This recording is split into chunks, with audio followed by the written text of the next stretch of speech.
bonsoir à tous, ravi de vous retrouver dans votre émission économique sur Canal Algérie. Dans ce premier numéro de l'heure éco de cette saison, nous allons parler ce soir de la loi de finances rectificative. C'est la loi qui permet de modifier en cours d'année les dispositions de la loi de finances initiale concernant notamment le plafond des dépenses du budget de l'État et les données générales de l'équilibre budgétaire. Dans la loi de finances rectificative 2023, les recettes budgétaires devraient augmenter de presque 13%. Nous allons décortiquer cette augmentation. Les dépenses budgétaires vont augmenter de 920 milliards de dinars, soit 6,7%. Là encore, nos invités nous expliqueront les raisons de ces augmentations. Il sera question de beaucoup de chiffres ce soir, mais il sera question également et surtout de votre porte-monnaie, de votre pouvoir d'achat.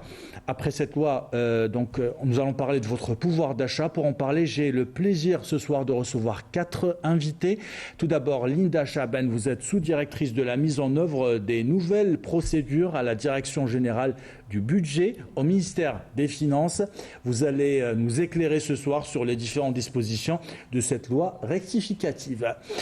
Achir Mohamed, vous êtes consultant sur Canal Algérie, enseignant en économie à l'université de Tizi Ouzou. Vous allez nous donner votre analyse macro et microéconomique de cette loi de finances rectificative. Mahfoud Kaoubi, vous êtes analyste économiste. Vous allez nous éclairer grâce à votre expérience et votre analyse pointue sur cette loi rectificative, loi de finances rectificative. Et Monsef Bouderba, vous êtes vice-président de la CAPC.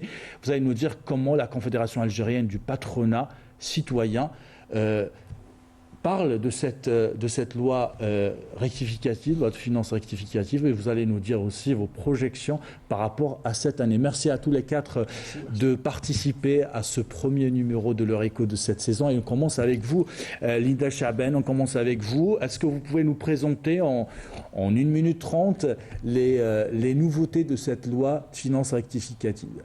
Merci, je vous remercie pour l'invitation. Donc c'est une loi de finances rectificative qui intervient dans le cadre de la prise en charge de l'évolution des agrégats macroéconomiques budgétaires d'une part, et nous avons aussi d'une autre part la mobilisation de nouvelles ressources budgétaires pour pouvoir satisfaire et pouvoir répondre aux différentes décisions prises par les pouvoirs publics, et notamment et spécialement aussi en ce qui concerne la préservation du pouvoir d'achat. Donc en cette matière, nous allons voir le montant, tout ce qui concerne les transferts accordés au niveau de cette loi de finances rectificative. Donc c'est un montant qui va atteindre les 2714 milliards de dinars. C'est une augmentation qui avoisine les 10% par rapport à ce qui était prévu initialement dans la loi de finances pour 2023. Mahfoud Mohamed Achir, votre lecture sur cette loi de finances rectificative? Je pense que cette loi de finances rectificative s'inscrit d'abord pleinement de la nouvelle loi organique des lois de finances, la 1815, qui a été mise en application pour la première fois depuis la loi de finances initiale de 2023. Et cette loi de finances apporte des nouveautés effectivement sur le plan des prévisions d'abord et du cadrage macroéconomique, parce qu'il faut rappeler que la loi 1815 a institué le cadrage budgétaire à moyen terme sur 3 années. Donc il y a modification des prévisions par rapport bien sûr aux indicateurs macroéconomiques. Par exemple, le taux de croissance est prévu à 5,3%, mais aussi il y a des prévisions par rapport aux équilibres extérieurs du pays, les équilibres externes et internes, donc par rapport à la balance des paiements qui va afficher à la fin de l'année 2023 donc un surplus un solde positif de 7 milliards de dollars. Et il faut rappeler que l'année 2022 s'est terminée avec un solde positif de la balance des paiements de 18 milliards de dollars. Donc cela montre quand même un retour à une certaine stabilité monétaire, budgétaire et financière. Et cela justement a donné quand même une certaine marge au pouvoir public pour revoir à la hausse les dépenses budgétaires et surtout préserver le pouvoir d'achat et relancer encore des investissements publics, surtout dans les infrastructures de base, que ce soit l'eau, que ce soit les voies ferrées, les travaux publics, etc. Donc c'est une loi, comme vous l'avez dit dans votre introduction, qui a quand même un budget assez important, donc une augmentation de 920 milliards de dinars, c'est très important. Nous allons avoir l'avis de Mahfoud Kaoubi, donc il y a beaucoup de chiffres, hein. Croissance à la hausse, je l'ai rappelé, les recettes budgétaires qui devraient augmenter aussi, dépenses budgétaires aussi. Quelle est votre analyse, M. Kaoubi? Oui, l'analyse se rapporte principalement à cette logique qu'inclut la loi de finances organique, donc qui se veut précurseuse d'une logique de bonne gouvernance en introduisant les différents ajustements, que ce soit sur le plan budgétaire, que ce soit sur le plan législatif, en fonction des nouveautés ou de l'évolution de certains indicateurs budgétaires ou économiques. Au niveau interne ou au niveau international. Donc, cette loi de finances opère les ajustements pour qu'il y ait de la visibilité, pour que les objectifs soient ajustés, actualisés, et pour que l'opération de gouvernance sur le plan budgétaire soit pilotée de manière visible. Monsef Boudelba, vous êtes, je rappelle, vice-président de la Confédération algérienne du patronat citoyen. Vous vous retrouvez dans cette loi de finances? Écoutez, oui, nous, oui, bien sûr, nous, on a une vision, disons, macroéconomique de l'extérieur, puisque nous sommes des opérateurs économiques. Moi, je pense que c'est le résultat, d'abord, de l'aisance financière de l'Algérie depuis 2 ou 3 ans. Disons que les revenus sont en train de se stabiliser. Et puis, comme a dit mon ami Kaoubi, il y a un intérêt particulier pour la bonne gestion. C'est-à-dire maintenant, le gouvernement algérien est sensible aux résultats, n'est-ce pas, à l'économie de résultats. Donc tout ça va se concrétiser sur le terrain financier, on va être palpable sur l'économie. La relance donc d'une économie se fait par des transferts sociaux pour augmenter la consommation. Donc nous, en tant que chefs d'entreprise, nous sommes très sensibles à cela parce que quand il y a, n'est-ce pas, une augmentation globale de la consommation, ça va tirer vers le haut nos industries, ça va permettre, n'est-ce pas, d'aller vers plus d'investissement, plus de développement, comme a dit mon ami Achir, tous ces transferts dont les grands travaux, n'est-ce pas, les infrastructures vont bénéficier. Tout ça, nous accueillons ça avec une grande satisfaction. Ça consolide l'économie algérienne et puis ça permet à notre pays macroéconomiquement de retrouver sa stabilité. C'est très important. Ça donne une image d'un pays bien géré avec des augmentations, disons, de salaires qui suivent. Ça veut dire que les autorités et le président de la République sont très sensibles à l'aspect, disons, social de notre économie qui est fondamental pour l'Algérie.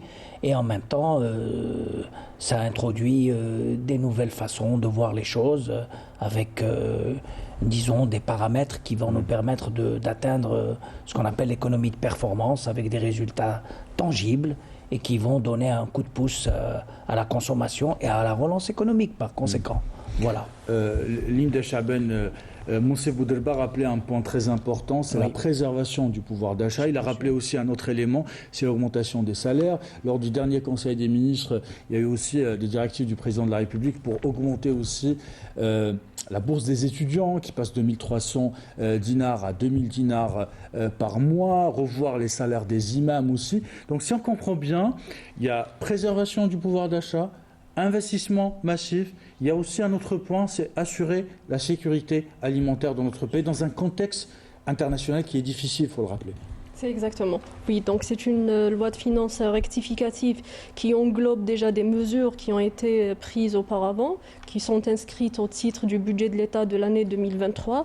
Donc à travers ces mesures, nous avons des mesures qui vont toujours contribuer à la préservation donc, du pouvoir d'achat à travers l'instauration au profit toujours la revalorisation de la grille pour les points indiciaires qui étaient parvenus déjà à partir de l'année 2022 pour les 3 années consécutives 2022, 2023 et 2024 qui touchent l'ensemble des fonctionnaires de la fonction publique et aussi à travers ça il y a eu aussi l'allocation chômage dont la prise en charge elle a été déjà introduite. Et à travers ça, il y a, en matière donc, de la préservation du pouvoir d'achat, il y a des contributions qui visent directement à préserver ce pouvoir d'achat à travers des transferts qui sont versés directement et qui ont été déjà introduits dans le cadre du budget de l'État de 2023. À titre d'exemple, donc, nous avons un versement ou des contributions qui vont servir à l'office, ou des versements qui sont directement à l'Office algérien interprofessionnel des céréales, donc pour la préservation des prix, etc. Donc, nous avons inscrit déjà un montant qui avoisine les 422 milliards comme contribution à titre de l'OAIC. Aussi, ça c'est en matière de céréales. Aussi en ce qui concerne donc tout ce qui concerne la poudre de lait, il y a eu aussi une contribution qui a été prévue, qui est de 85,5 milliards au titre de l'année 2023, et même aussi en ce qui concerne donc tout ce qui est l'huile et sucre, pour permettre la stabilité de leurs prix et maintenir des prix raisonnables pour les citoyens. Il y a eu déjà ce qui était prévu au titre de l'année 2023 qui avoisinait donc une contribution qui avoisinait les 38 milliards de dinars. Et au-delà, au niveau de la loi de finances rectificative, il y a eu la prévision d'un montant supplémentaire pour répondre à cette préservation de pouvoir d'achat qui est de 35 milliards de dinars. Donc vous voyez ça, ce sont parmi des mesures qui ont été introduites toujours dans le cadre de la continuité de ce qui était prévu au préalable, initialement au titre de l'année 2023, auxquelles s'ajoutent de nouvelles mesures qui interviennent toujours dans ce cadre. Aussi, nous avons inscrit, il y a eu, donc vous avez parlé de les dernières décisions qui ont été prises lors du Conseil des ministres. Donc toutes ces décisions, elles sont prévues dans le cadre de cette loi de finances rectificative pour 2023. Monsieur Achir, Madame Chaban donnait des éléments qui sont structurants et très importants par rapport à cette loi rectificative 2023. Il faut rappeler aussi que le différentiel entre les prix sur les marchés internationaux et les prix qui sont appliqués en Algérie sont supportés par le Trésor public, ce qui fait augmenter aussi les dépenses.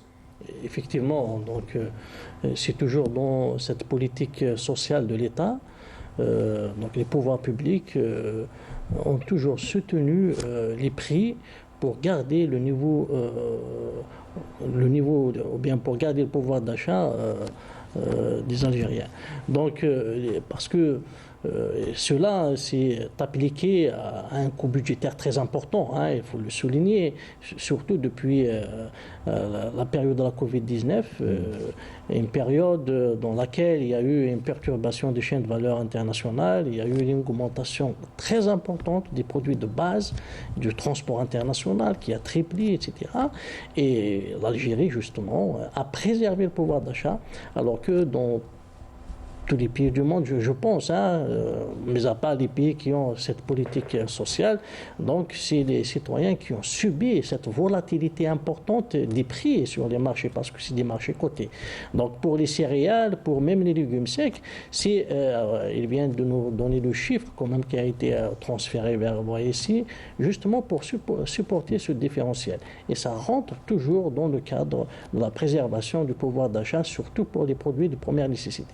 Et cette loi aussi, elle a même prorogé les délais par rapport à l'application des taxes et de la TVA sur l'importation d'huile brute qui est utilisée pour l'huile de table. Donc c'est prorogé jusqu'au 31/12/2023 pour ne pas justement provoquer une augmentation des prix d'huile.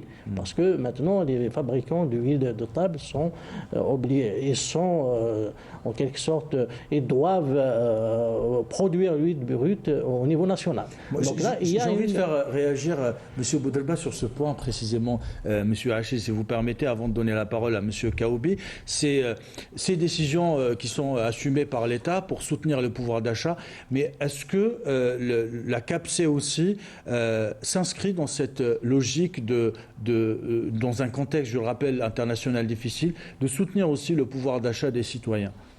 Oui, c'est fondamental parce que ça y va de la stabilité politique du pays. Donc nous sommes toujours très attentifs que préserver une stabilité sociale de notre pays pour qu'on puisse continuer à travailler sereinement, à produire de la richesse, créer des emplois, c'est très important, et avoir une certaine attractivité internationale. Il y a des mesures qui sont prises de la part de la Confédération algérienne du patronat citoyen. Je pense que nous faisons des propositions en ce qui concerne la sécurité alimentaire. Monsieur Ayoub est là pour confirmer. Nous avons fait un rapport très sérieux il y a déjà 2 ans concernant la sécurité alimentaire. Nous considérons que l'Algérie ne peut pas, n'est-ce pas, demain envisager de faire partie des pays émergents, sérieusement, si le volet sécurité alimentaire n'est pas fondamentalement maîtrisé avec les paramètres internationaux que nous avons connus dans la période compliquée du Covid, comme a souligné M. Achir. Donc je pense qu'une sécurité alimentaire est indispensable pour notre pays. Et là, pour la première fois, nous ne pouvons que saluer ce qui a été décidé en ce qui concerne les céréales et un certain nombre d'aides qui vont directement, ce sont des aides directes aux agriculteurs, vu la sécheresse que nous avons traversée en 2022. Donc je pense que tout ça est nécessaire. Est-ce que c'est suffisant? Je ne sais pas si les résultats d'une économie totalement de transferts sociaux va nous conduire vers une efficacité à 100%. Nous souhaitons que ça soit accompagné par d'autres mesures de relance économique beaucoup plus compliquées. Nous souhaitons que le débat soit ouvert sur d'autres perspectives pour justement relancer notre économie. Parce que si nous n'avons pas, disons, la possibilité de créer de la richesse et donc de pouvoir avoir cette manne financière pour pouvoir effectivement assurer cette paix sociale, il faut donc... c'est un équilibre sur lequel l'Algérie est toujours engagée et qui mérite une réflexion très très pointue et approfondie. Nous allons avoir la réflexion justement de M. Kaoubi. Alors ce que disait M. Boudelba, c'est que les décisions sont importantes. Est-ce qu'elles sont suffisantes ou pas? Alors il faut le rappeler aussi que nous sommes un État social avant tout. Oui, les pouvoirs publics l'ont affirmé, Monsieur le Président de la République l'a affirmé à plusieurs reprises. Et puis, je dirais qu'actuellement, il y a 2 éléments qui caractérisent la situation. On est dans une situation pratiquement exceptionnelle, due à une inflation qui reste quand même pesante sur le plan des marchés internationaux, quand bien même 2022, la fin 2022 et 2023, il y a eu une baisse relative des produits alimentaires et puis une reconstitution de la chaîne de valeur en matière de transport qui a réduit du coût du fret par rapport à ce qui était pratiqué en 2020. Les dépenses en général. Tout à fait. Oui. Maintenant, les pouvoirs publics sont dans une situation de répondre à cette situation exceptionnelle pour maintenir une situation en termes de pouvoir d'achat et un front social pour qu'il n'y ait pas de dégradation de la situation. En agissant sur un levier, parce que le pouvoir de l'achat, ce n'est pas uniquement un levier, mais à mon sens 3. Donc ce levier, c'est d'agir sur le revenu des ménages. Donc on essaie de garder le pouvoir d'achat en augmentant ou en répercutant certaines hausses en termes de revenus. Maintenant, cette situation particulière est due à cette situation exceptionnelle au niveau international et elle est due aussi à une période de transition au niveau national en matière de réorganisation de l'appareil productif. Voilà. Parce que, et c'est ce qu'on appelle le 2e levier qui est le plus important en matière de pouvoir d'achat et qui permet donc de produire plus, de créer plus de valeur et donc d'agir structurellement et durablement sur les prix, mais aussi par ricochet sur le revenu. Et puis, le 3e élément sur lequel s'attellent aussi les pouvoirs publics, c'est de réorganiser les circuits de distribution. Donc, 1, revenu, 2, production, et 3, système, réorganisation du circuit de distribution. Les 2 derniers, ça prend du temps pour faire les choses, donc il y a cette trajectoire d'agir sur la durée en relançant l'investissement, en promulguant un code d'investissement, en réorganisant, en boostant l'investissement. Et ce qui permettrait sur le moyen terme d'avoir plus de production, d'améliorer la productivité et donc d'agir de manière permanente et durable sur cette question de pouvoir d'achat. Le fait de différer la refonte du système de subvention atteste que l'État a pris en considération cette situation exceptionnelle en différant, mais au contraire en allouant encore plus de dotations budgétaires qui, encore une fois, coûtent énormément sur la collectivité, quand bien même cette subvention est considérée comme injuste et non efficace. Monsieur Hachi, je vais vous faire réagir. Il y a beaucoup de points qui ont été évoqués par Monsieur Kaoubi. C'est des points qui sont structurants. Mais restons aussi sur le fait d'agir sur le pouvoir d'achat, sur le revenu des ménages et comment cela impacte quotidiennement la vie de nos concitoyens.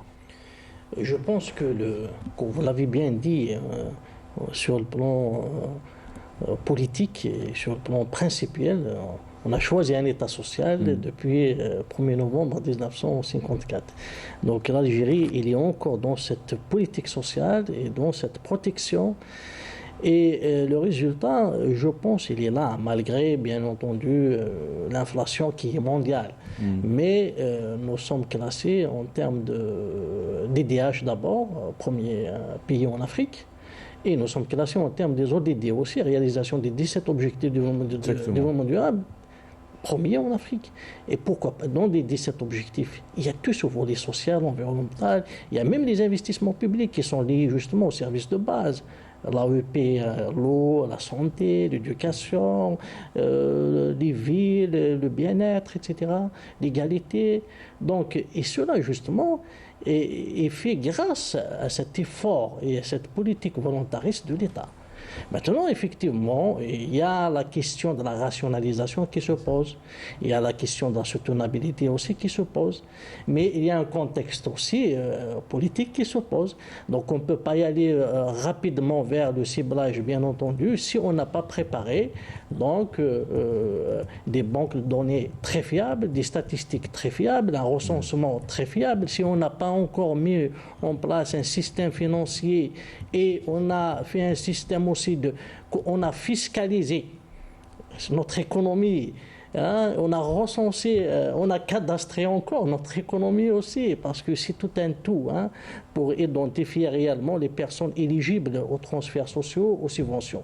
Donc il y a tout un travail à faire, mais je pense qu'il y a, on peut le relever implicitement dans ce que se fait actuellement dans les mesures publiques, notamment à travers la loi de finances. On constate une augmentation progressive des salaires, mais aussi une augmentation des transferts monétaires vers les personnes, par exemple, les personnes démunies et à besoins spécifiques. Par exemple, l'allocation, l'AFS qui passe à 7 000 dinars, et les personnes à besoins spécifiques qui passent à 12 000 dinars. Ouais. Donc, progressivement, si on va transférer, comme la bourse aussi, demain, c'est pas 2000 dinars par mois, mais ce sera peut-être plus. Donc, progressivement... pour l'instant, elle passe de 1300 dinars à 2000 dinars par mois. On peut passer progressivement vers des transferts monétaires carrément aux ménages et aux personnes éligibles aux subventions et réduire un peu la subvention directement des produits ou des services. Donc, ça sera progressif et ça demande effectivement des réformes structurelles et une capacité de numérisation très importante. J'ai envie de vous faire réagir, Madame Chaban, et sur deux éléments qui sont très importants. Il a parlé de rationalisation, de soutenabilité et de statistiques fiables. Est-ce que vous pouvez nous éclairer aussi sur... parce que dans cette loi rectificative 2023, loi de finances consacrée aux dépenses imprévues, il y a tout un budget qui a été consacré, très important. Alors, est-ce que c'est une politique décidée par l'État ou alors c'est un budget qui vient parce qu'il est là parce qu'il n'y a pas des statistiques très fiables qui proviennent peut-être des institutions et des différents ministères? Exact. Donc pour la question il y a un point important qui a été évoqué, c'était la notion de la rationalisation de la dépense. En fait, même c'est le sujet mère de cette loi de finances initiale qui a été introduite à partir de l'année 2023 et qui répond aux dispositions de la mise en place de la loi organique 1815 qui est rentrée en vigueur depuis 1er janvier 2023. Justement, donc l'idée mère ou le but principal de cette loi organique 1815, c'est de pouvoir mettre en place, pour la partie budgétaire volet dépenses, de présenter le budget de l'État, la partie dépenses, selon un volet qui va répondre à cette notion de la rationalisation. Et donc on parle de la notion de politique publique, de l'évaluation exacte des politiques publiques. Donc l'idée est que cette nouvelle présentation ou cette nouvelle architecture budgétaire qui est passée auparavant d'un budget qui était purement d'un budget moyen vers ce que nous appelons un budget programme. Donc c'est un budget qui est présenté selon des politiques publiques, donc ce qui va nous permettre d'abord d'avoir une fiabilité, une évaluation exacte d'une politique publique. Donc on retrouve qu'un département ministériel ou un portefeuille ministériel, son budget est présenté à travers ces grandes politiques publiques. Donc il y a l'évaluation de chacune de ces missions. Aussi, donc, le budget programme, donc, il vise à cette notion de la trajectoire pluriannuelle. Donc quand on prévoit un budget, c'est qu'on ne prévoit plus pour juste l'année à venir, mais d'accompagner des prévisions sur 2 années suivantes. Donc on prévoit en totalité sur les 3 années. C'est ce qui va permettre d'avoir des prévisions qui sont fiables et aussi de pouvoir se situer au niveau de la trajectoire. Aussi sur cette notion de fiabilité des données, etc. Donc bien sûr, donc, dans le cadre de la numérisation, etc. Donc ce volet de la fiabilité de l'information, c'est un volet qui va mieux s'accentuer avec la mise en place de la numérisation, qui est un grand chantier au niveau des administrations publiques, et ce qui va nous permettre d'avoir des données qui sont fiables et de pouvoir estimer un budget qui est réel, qui se rapproche de la réalité. Monsieur Kaoubi, passage d'un budget moyen à un budget programme. Selon votre analyse, quels sont aujourd'hui les programmes structurants qu'il faut absolument mettre en place? Je parle des programmes d'investissement. Bon, l'investissement public a été toujours le cheval de bataille. Et d'ailleurs, c'était... les domaines d'investissement, parce qu'elle a évoqué la numérisation, est-ce que c'est un domaine d'investissement pour vous structurant ou non? Le domaine de la numérisation est un domaine fondamental. Donc que ce soit par rapport à sa capacité de réorganiser les logiques et de mettre une nouvelle chaîne de valeur qui permettra d'améliorer l'efficacité de la gestion et de permettre justement d'atteindre cette logique de management by objectives, donc de la gestion par objectif qui est induite par la loi organique, mais aussi c'est un secteur d'activité qui pourrait être une source de création de valeur. Donc en matière d'investissement humain, en matière de valorisation de ressources humaines et donc en matière d'investissement. Il faut rappeler que dans certains pays, donc l'économie numérique d'une manière large constitue dans des économies assez fortes. Ça constitue 9 à 10% du produit intérieur brut, quand on prend les États-Unis par exemple, ou la France, ou l'Angleterre. Donc quand on prend le volume du PIB de ces pays, et quand on sait que la numérisation ou l'économie numérique, d'une manière générale, constitue 10%, donc c'est quelque chose d'énorme. Ce qui est en train de se faire timidement, mais je pense qu'on atteindra la vitesse de croisière dans la durée. Maintenant, ce qui est bien dans cette loi organique et dans cette logique, qui certes est nouvelle, qui est perfectible, je suis certain qu'on a beaucoup de choses à faire, notamment de réorganiser notre administration en fonction de la logique souhaitée, parce que c'est ça le plus important. Et puis quand on voit le volume de la dépense dans nos budgets, donc ça mériterait une meilleure gouvernance, ça mériterait une utilisation d'instruments modernes, ça mériterait une connaissance parfaite des processus et ça mériterait aussi à ce que l'administration rende compte de sa dépense, rende compte de la réalisation de ses objectifs et soit évaluée ainsi aussi bien par le Parlement que par les institutions de contrôle, Cour des comptes et autres, ou l'IGF par exemple, mais aussi dans une logique de transparence. L'administration a besoin de se réformer sérieusement pour être au niveau de la dépense qu'elle gère actuellement. Monsieur Boudelba, je vous laisse réagir, mais je vous pose cette question aussi. Utilisation de process modernes, logique de transparence, c'est des points qui sont importants qu'on peut utiliser aussi dans les logiciels des entreprises, de nos entreprises. Absolument. Vous savez, en tout cas, moi, je voudrais saluer ce soir le travail titanesque qui a été fait en ce qui concerne la numérisation, la création de start-up, etc. C'est quand même, l'Algérie est rentrée de plein pied dans ce qu'on appelle la phase de modernisation de son économie. Et comme disait M. Kaoubi, voilà. le résultat viendra à long terme. Non, même à moyen terme. Déjà, on peut commencer on va probablement dans 2 ou 3 ans, on va commencer à avoir certains prémices de résultats palpants. Donc c'est positif pour l'Algérie. Simplement, moi, je voudrais, si vous permettez, Monsieur Souik, ouvrir une parenthèse en ce qui concerne ce qu'a dit Monsieur notre ami Achir. C'est les infrastructures. Je crois qu'il faudrait aussi aller un peu plus loin, parce que dans le débat de la modernisation générale de l'économie, il y a aussi une attention particulière à toutes ces infrastructures qui sont actuellement réalisées, réceptionnées, et malheureusement ne sont pas gérées dans les normes internationales. L'Algérie est en train de s'équiper sérieusement en aéroport, en port, en infrastructure de traitement de l'eau, autoroutes, les chemins de fer. Il y a tout un plan de chemin de fer et de traitement de l'eau qui est mis en place avec véritablement une valorisation de tout ce qui existe déjà, modernisation, et en plus de nouveaux investissements. Je pense que ce soir, il serait intéressant d'ouvrir le débat sur le mode de fonctionnement de toutes ces infrastructures qui sont considérées encore des infrastructures publiques, donc gérées par l'État algérien.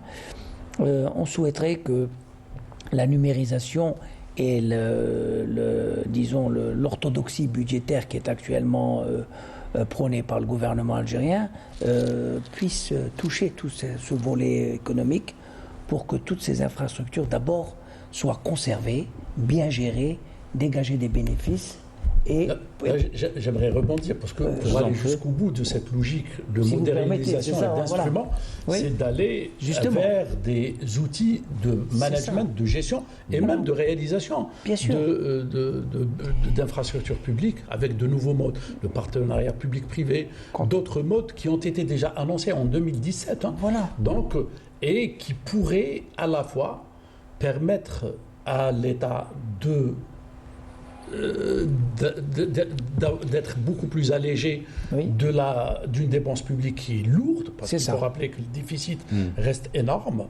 Et la deuxième des choses, d'améliorer le management et la gestion des services publics qui, encore une fois, pour beaucoup, sont relativement loin des souhaits, des objectifs et des normes en la matière. Et là, que ce soit dans le domaine de l'eau, dans le domaine du transport, dans le domaine de l'électricité ou autre, je considère que avec cette loi organique qui a donné un élan d'utilisation des techniques et de moyens du domaine privé, donc comptabilité analytique, évaluation, etc., je dirais que si on va dans ce sens rapidement, ça permettra au Trésor public de vivre avec moins de contraintes budgétaires, et ça permettra aux services publics de fonctionner beaucoup mieux, à mon sens. Ça va aussi accélérer, je termine, c'est assez rapide, ça va aussi accélérer la mise en exploitation de toutes ces infrastructures.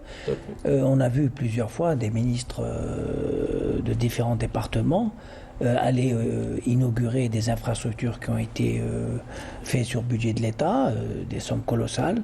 Et puis, avant même l'inauguration, l'infrastructure en elle-même est déjà dans un état dégradé. Et ça, c'est quand même une chose qu'on peut corriger. Nous avons les moyens humains, les techniques maintenant de management existent. Il faut rapidement rentrer dans ce... Je laisse réagir à Mme Chabane bien sûr. et Monsieur Allez-y. Donc en ce qui concerne donc, ce que vous disiez en matière d'investissement sur le budget de l'État, donc vous avez évoqué un point qui est essentiel, qui était prévu par les nouvelles dispositions de la loi organique 18-15, c'est cette notion, quand on parle déjà de performance d'un budget, c'est cette notion déjà de la maturation de cette opération d'investissement. Alors vous avez cité un point important pour certaines infrastructures, etc. Maintenant, cette nouvelle logique qui est prévue au niveau de ce budget programme, c'est réellement de se poser la question sur l'efficacité de cette dépense publique que nous allons inscrire sur le budget de l'État. Et même pour les opérations d'investissement, il y a même un cadre réglementaire qui est prévu en ce sens, c'est que l'inscription d'une dépense ou l'inscription d'une opération d'investissement doit obéir à un mécanisme. C'est réellement de s'assurer de l'ensemble ou de s'assurer de l'ensemble de ces études, ce qu'on appelle la maturation d'une opération d'investissement.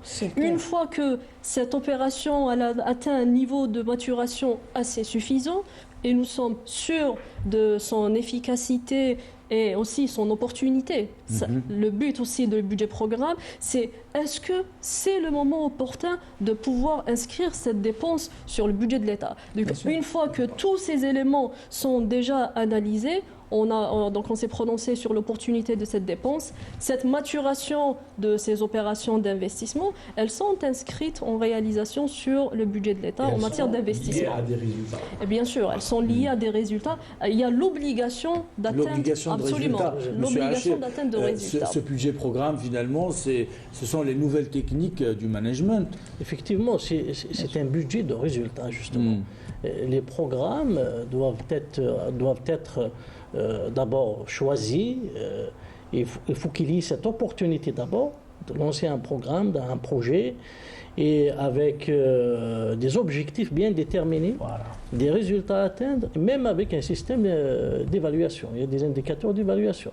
Mais là, justement, c'est vraiment magnifique, introduire une nouvelle approche d'entreprise carrément au niveau de la finance publique, au niveau de l'administration publique, c'est très très bien, mais il faudrait être un peu réaliste par rapport à la situation de notre administration.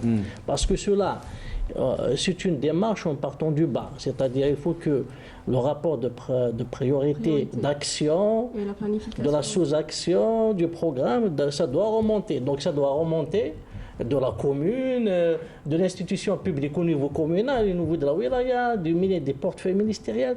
Donc il y a tout un travail de formation qu'il faut faire. Il y a des mentalités aussi qu'il faut changer.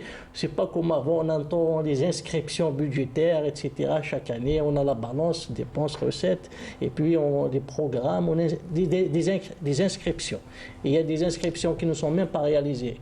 Donc maintenant, il y a toute une approche nouvelle.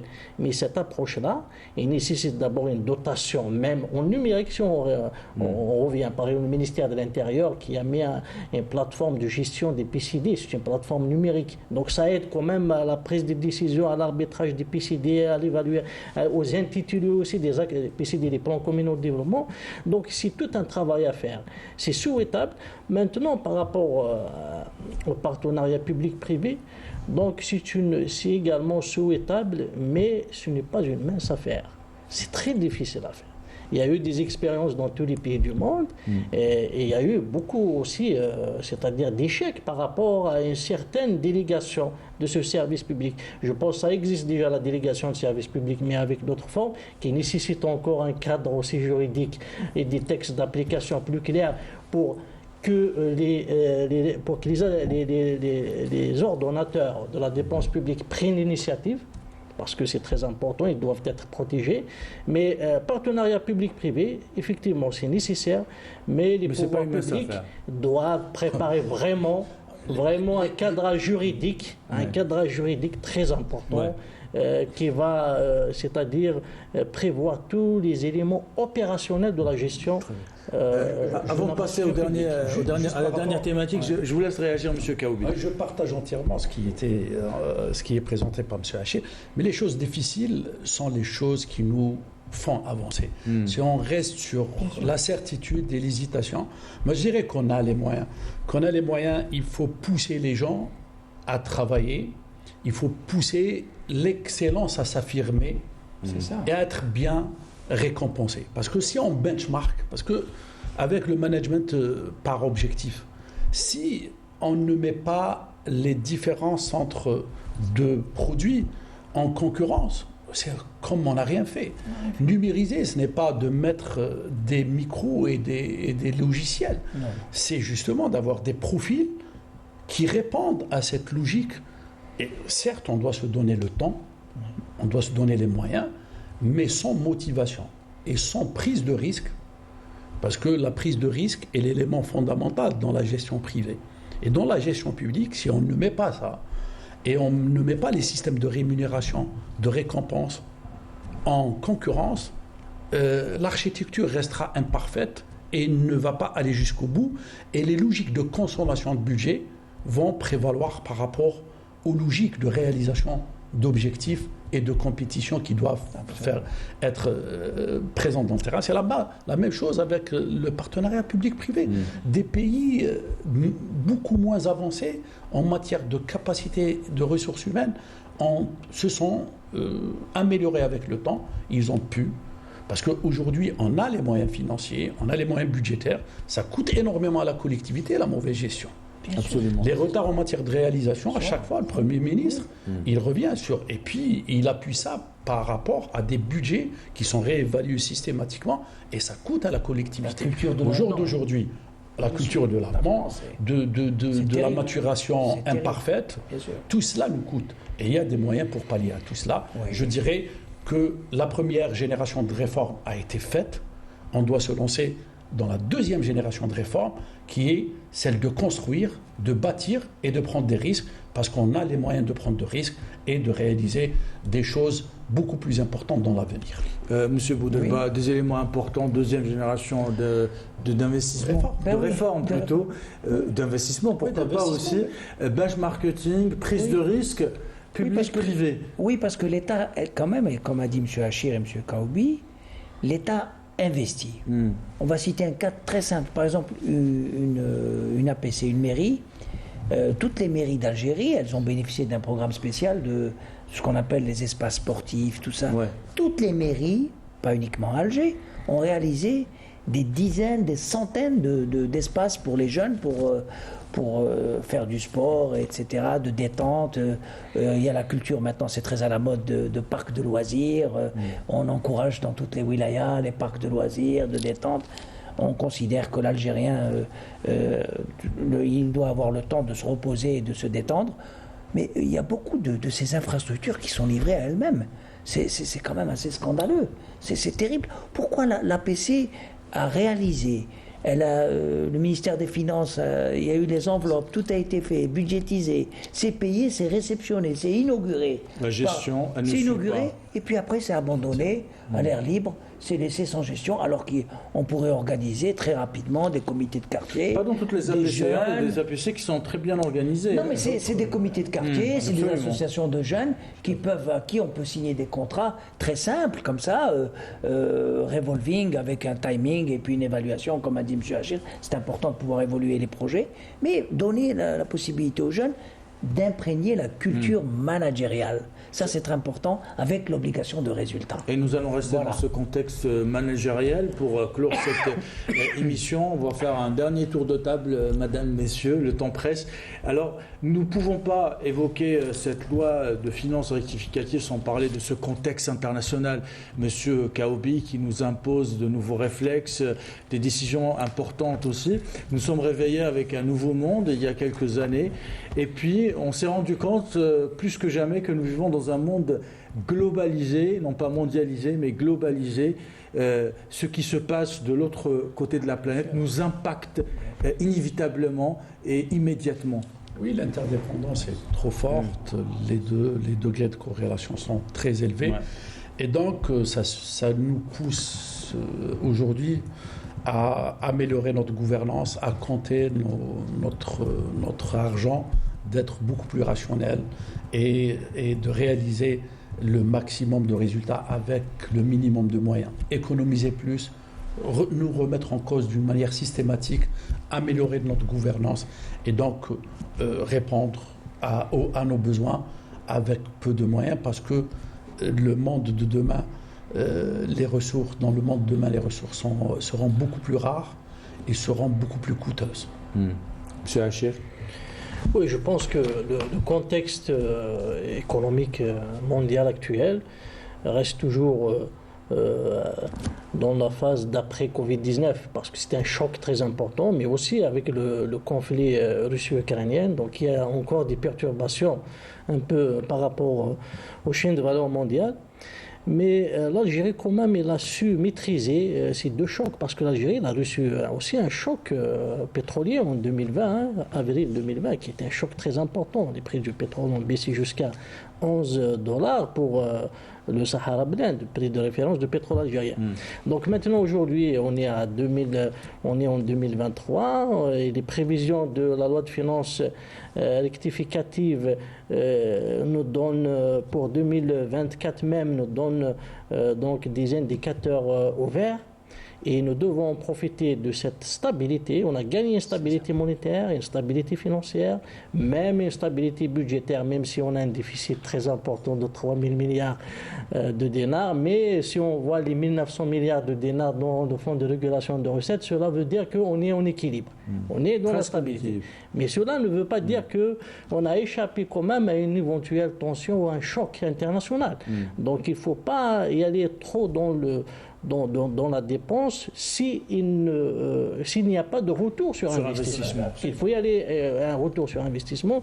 Et justement, pourquoi ne pas justement penser maintenant à une autre, carrément, c'est-à-dire une autre approche, voilà, une autre approche d'investissement à l'international.